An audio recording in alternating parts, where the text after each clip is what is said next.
Bus ప్రమాద మృతులకి నేడు సౌదీలోని మదీనాలో అంత్యక్రియలు జరుగుతాయి. తెలంగాణ నుంచి సౌదీకి ఒక బృందాన్ని పంపించింది ప్రభుత్వం. సౌదీకి వెళ్తున్నారు మంత్రి అజరుద్దీన్ తో కూడిన బృందం. సామూహిక అంత్యక్రియలకి హాజరు కాబోతున్నారు అజరుద్దీన్ బృందం. బస్సు ప్రమాద మృతుల కుటుంబాలకి 5 లక్షల ఎక్స్గ్రేషియా కూడా ప్రకటించింది ప్రభుత్వం.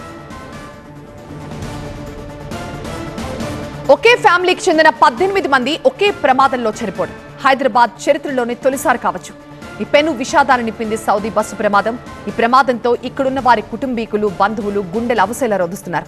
ముందు 7 రోజులు హజ్ యాత్ర, తర్వాత అక్కడి నుంచి ఉమ్రా యాత్రకు వెళ్లి 14 రోజుల పాటు పవిత్ర యాత్రలో పాలు పంచుకుని తిరిగి హైదరాబాద్ రావాలన్నది వాళ్ల ప్రణాళిక. కానీ జరిగింది వేరు.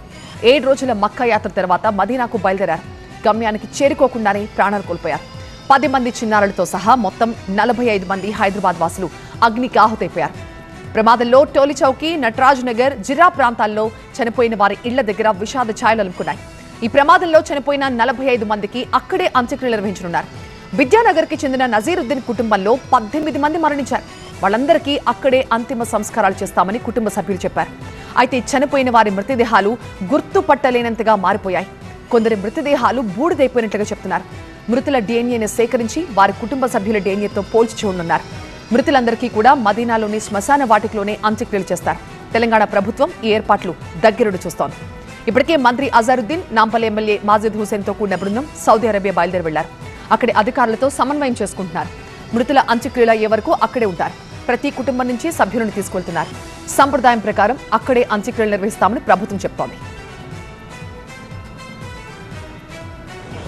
మీరాజ్ కాలనీకి సంబంధించిన 3, మోహల్ నగర్కి సంబంధించిన ఒక 5 మంది, జిరాకి సంబంధించిన ఒక 7 మంది, మళ్ళీ జిరాలో ఒకటే ఫ్యామిలీకి సంబంధించిన 4 మంది, కొంతమంది ఫలక్నుమా, జాన్మకు సంబంధించిన వాళ్ళు.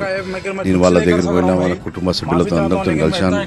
అక్కడ ఏర్పాటు ఏమన్నా చేయించాము. మోహల్ నగర్ కానీ, మీరాజ్ కాలనీ కానీ అన్ని ఫ్యామిలీతో కలిశాను.